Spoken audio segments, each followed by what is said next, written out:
इसलिए चाहते हैं कि बुढ़ापे में पेंशन की सुविधा मिलेगी। लोग सरकारी नौकरी इसलिए चाहते हैं कि एक सिक्योरिटी मिलेगी, एक सुरक्षा मिलेगी कि हम कमा नहीं रहे हैं, लेकिन अपनी कमाई का कुछ हिस्सा जो सरकार हमारे लिए बचा करके पीएफ के तौर पर रखती है, वो हमें हर महीने थोड़ा थोड़ा देती रहेगी, तो हमारे खर्चे चलते रहेंगे, हमारा परिवार चलते रहेंगे। लेकिन मेरे पीछे जो भीड़ आपको दिख रही है, ये कहीं एक राज्य की या एक शहर की भीड़ नहीं है। ये वो लोग हैं जो अपने पीएफ के लिए, अपने पेंशन के लिए लड़ रहे हैं। मैडम, बात तो ये है कि ईपीएस 95 का जो मुद्दा है वो पूरे ऑल ओवर इंडिया में सबको सरीका है। 54 लाख हमारे वाइस प्रेसिडेंट ने बताया, 54 लाख पेंशनर है और 16 करोड़ लोग इसके सदस्य है। 16 करोड़ का मतलब होता है उनकी बीबी पकड़े तो 48 करोड़ और बच्चा पकड़ा तो 48 करोड़ होता है, ये सब बीबी बच्चे पकड़ के। तो इन सब लोगों को 1000 रुपये इन्होंने मिनिमम पेंशन दिया। 1000 रुपये का मतलब होता है 16 रुपए 50 पैसे पर हेड, क्योंकि 33 रुपए पर हेड तो मिलता है पेंशनर को, उसमें उसकी बीबी भी जीती है तो 16 रुपए 50 पैसे पर हेड आता है।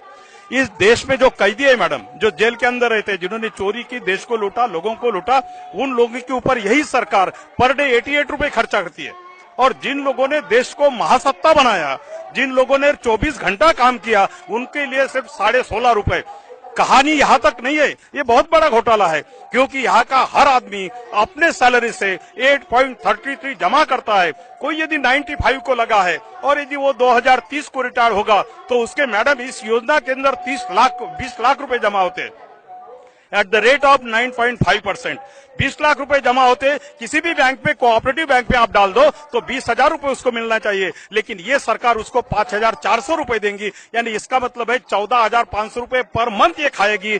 ऊपर से मियाँ बीबी मरने के बाद में पूरे 20 लाख भी खाएगी। तो ये चोरों का राज है, हबी को लूटा जा रहा है। मुझे समझ में नहीं आता कि ये देश समझता क्यों नहीं है कि ये देश अपन जो चला रहे उन लोगों के चला रहे कि जिन्होंने इस देश को महासत्ता बनाया, या ये देश जो चला रहे जिन्होंने इस देश को लूटा, क्योंकि उनको 88 रुपए। और हमें यही लोग है आज जो सत्ता में बैठे, हमें बताया था ये जंतर मंतर पे आके कि यदि हमारी सरकार आती है तो 90 दिन के अंदर आपको 3,000 रुपए और उसके ऊपर महंगाई भत्ता है, यानी करीब करीब 6-7 हजार रुपए पर मंथ आपको दिलाने का काम करेंगे। माननीय प्रकाश जी जावड़ेकर ने यह स्टेज पर आश्वासन दिया था। जनता भाजपा के स्टेज पर से उन्होंने ये प्रेस को दिया था। उस वक्त कांग्रेस सरकार ने 1000 रुपए बोला था, जिन्होंने बोला कि 1000 रुपए तो कामगारों के साथ में खिलवाड़ है, हम आने के बाद में 3,000 रुपए और महंगाई भत्ता देंगे। आज हमारी डिमांड है कि 7,500 रुपए महंगाई भत्ता मिलना चाहिए, क्योंकि हमारा 20,000 रुपए जमता है मैडम इसकी मंथली इनके पास। इन्होंने कम से कम उनको 10-15 हजार देना चाहिए। लेकिन ये किसी को भी बोलते हैं कि इनका कोई पैसा नहीं हमारे पास में।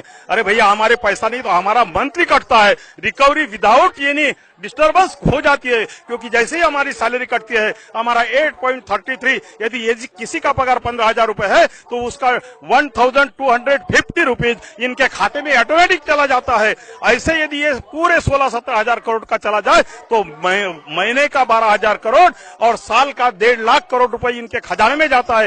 ये 1.5 लाख करोड़ का करते क्या है? जब हमें बोलते हैं कि तुमको देने के लिए पैसा नहीं, तो मैं ये सरकार से पूछना चाहता हूँ कि क्या कर रहे हैं आप? 1.5 लाख करोड़ सालाना जो आते हैं, और पुराना हमारा 3 लाख करोड़ इनके पास में है। हमारा पैसा गरीबों के लिए घर योजना, स्वच्छता योजना, इसके लिए यूटिलाइज करने के लिए नहीं है। हमारा पैसा हम लोगों के लिए चाहिए, क्योंकि 16.5 रुपए में ना तो हमारी दवा होती है, ये ऑल आर सीनियर सिटीजन, क्योंकि इनको दवा का खर्चा खाने के खर्चे से ज्यादा लगता है मैडम। कम से कम नरेंद्र भाई मोदी को अभी तक किसी ने बताया नहीं। हम चाहते हैं कि हमारे कोऑर्डिनेशन कमेटी के प्रेसिडेंट, वर्किंग प्रेसिडेंट, जो भी सीनियर है, उनको 4-5 जने को ये यदि आधा घंटा भी समय दे दिया जाए तो मैं चाहता हूं कि नरेंद्र मोदी जी को आज तक किसी ने बताया नहीं होगा वो लूपहोल्स इसके अंदर है। ये सबसे बड़ा घोटाला है, कोलगेट से भी बड़ा घोटाला है, क्योंकि लोगों के पैसे इनके पास में आते हैं और ये पैसा कहीं दूसरी जगह इन्वेस्ट करते हैं, लेकिन जिनका हक है उनको देते नहीं है। करके हमारी डिमांड यह है कि 7,500 रुपए पेंशन और उसके ऊपर महंगाई भत्ता मिलना चाहिए, और इसके लिए कायदे में दुरुस्ती करना पड़ेगा।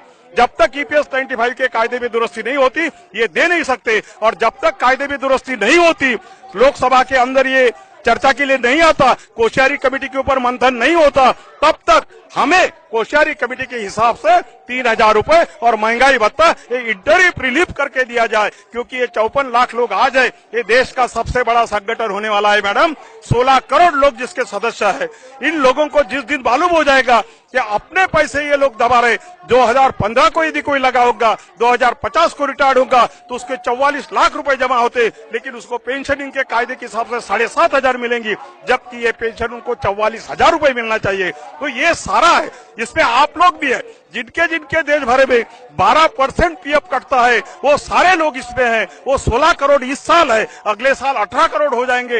ये करोड़ों की गिनती है। ये गंगा ऐसी है कि जिसके अंदर ये सारा गंगा की तरह पैसा आ जाएगा, पौड़े से खींचने वाली बात है। ये सारा पैसा खींच रहे, लेकिन इन बेचारों को सिर्फ 16.5 रुपए की बात करते हैं।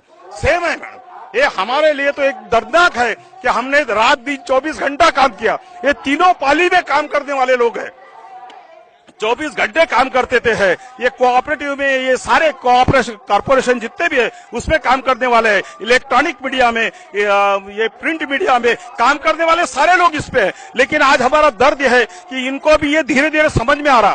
पहले हम 15 लोग जुड़े थे, आज हमारे साथ में 5 लाख लोग हैं।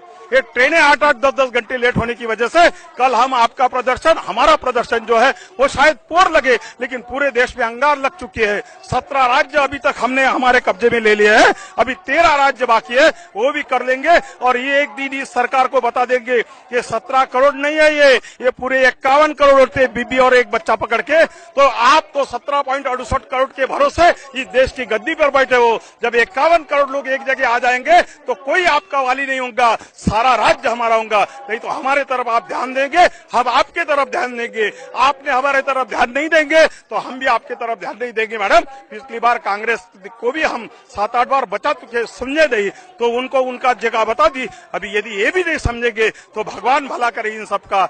जय हिंद, जय भारत। आप अपना नाम? मेरा नाम है पीएन पांडे, मैं महाराष्ट्र से हूँ, पुलगांव का रहने वाला हूँ, गांधी जिले का हूँ, वर्धा जिले का। हमारे खासदार रामदास जी तड़से, इन्होंने हमें आश्वासन दिया है कि मैं प्राइम मिनिस्टर से आपकी मुलाकात करवा दूंगा। बंडारू दत्तात्रेय जो लेबर मिनिस्टर है, हम उनसे 9 मार्च, मैं और हमारे कार्याध्यक्ष डोगरे साहब, हम उनसे मिले थे, हमारे देवगिरकर जी मिले थे, हम मिले। उन्होंने हमको बोला था कि मैं 1 महीने के अंदर आपको बुलाऊंगा। इतना झूठा मत बोलिए, 9 महीने हो गए हमको बुलाए नहीं, हमें आज यहाँ पर आना पड़ा। आप कामगारों के लिए जिनके भरोसे ये देश महासत्ता बना, आप विदेशों में जाते अपनी फिट थपथपा लेते हो, फिर भी हमारे तरफ देखने का आपको कोई समय नहीं है। मैं चाहता हूं कि ये सबको, मैडम 1995 में हमें 200 रुपए पेंशन मिलती थी, उस वक्त हमारा 1 बोरा गेहूं होता था। आज वो 200 रुपए में, हमारे 2014 तक 200 रुपए थे, उसमें 5 किलो प्याज भी नहीं आते थे मैडम। इतनी दर्दनाक व्यवस्था है। हमारे अभी तक हजारों लोग मर चुके हैं, लेकिन इनके कान में जू तक नहीं रहेंगी। मैं चाहता हूं कि इस देश में यदि कोई समझने वाला है, सोचने वाला है, तो ये 24 घंटा काम करने वाले लोगों को 7,500 और महंगाई भत्ता देना चाहिए। नहीं तो ये 16.5 रुपए में जीने वाले लोग नहीं मैडम। और जिन लोगों को 95 के बाद में रिटायर हो गए, उनको पेंशन नहीं दी गई, तो उनको उनके अज्ञान की वजह से नहीं दी गई। उन लोगों की भी जवाबदारी इनके ऊपर आती है कि उन लोगों को जो 95 के बाद में रिटायर हो गए और जिन्हें पेंशन नहीं मिलती, उन लोगों को भी कम से कम 5,000 रुपए पेंशन देना चाहिए, क्योंकि उनका भी योगदान इस देश को महासत्ता बनाने में है। आगे बढ़ो।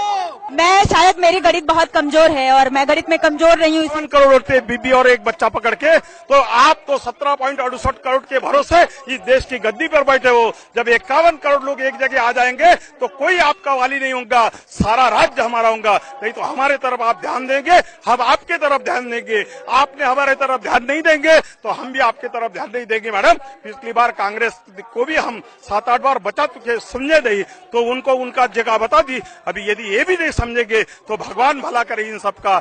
जय हिंद, जय भारत। आप अपना नाम? मेरा नाम है पीएन पांडे, मैं महाराष्ट्र से हूँ, पुलगांव का रहने वाला हूँ, गांधी जिले का हूँ, वर्धा जिले का। हमारे खासदार रामदास जी तड़से, इन्होंने हमें आश्वासन दिया है कि मैं प्राइम मिनिस्टर से आपकी मुलाकात करवा दूंगा। बंडारू दत्तात्रेय जो लेबर मिनिस्टर है, हम उनसे 9 मार्च, मैं और हमारे कार्याध्यक्ष डोगरे साहब, हम उनसे मिले थे, हमारे देवगिरकर जी मिले थे, हम मिले। उन्होंने हमको बोला था कि मैं 1 महीने के अंदर आपको बुलाऊंगा। इतना झूठा मत बोलिए, 9 महीने हो गए हमको बुलाए नहीं, हमें आज यहाँ पर आना पड़ा। आप कामगारों के लिए जिनके भरोसे ये देश महासत्ता बना, आप विदेशों में जाते अपनी फिट थपथपा लेते हो, फिर भी हमारे तरफ देखने का आपको कोई समय नहीं है। मैं चाहता हूं कि ये सबको, मैडम 1995 में हमें 200 रुपए पेंशन मिलती थी, उस वक्त ये हमारा एक बोरा गेहूं होता था, आज वो 200 रुपए में हमारे 2014 तक 200 रुपए थे, उसमें 5 किलो प्याज भी नहीं आते थे। मैडम इतनी दर्दनाक व्यवस्था है, हमारे अभी तक हजारों लोग मर चुके हैं, लेकिन इनके कान में जू तक नहीं रहेंगी। मैं चाहता हूं कि इस देश में यदि कोई समझने वाला है, सोचने वाला है, तो ये 24 घंटा काम करने वाले लोगों को 7,500 और महंगाई भत्ता देना चाहिए, नहीं तो ये 16.5 रुपए में जीने वाले लोग नहीं मैडम। और जिन लोगों को 95 के बाद में रिटायर हो गए उनको पेंशन नहीं दी गई, तो उनको उनके अज्ञान की वजह से नहीं दी गई। उन लोगों की भी जवाबदारी इनके ऊपर आती है कि उन लोगों को जो 95 के बाद में रिटायर हो गए और जिन्हें पेंशन नहीं मिलती, उन लोगों को भी कम से कम 5,000 रुपए पेंशन देना चाहिए, क्योंकि उनका भी योगदान इस देश को महासत्ता बनाने में है। पांडे साहब आगे बढ़ो। मैं शायद मेरी गणित बहुत कमजोर है और मैं गणित में कमजोर नहीं हूँ।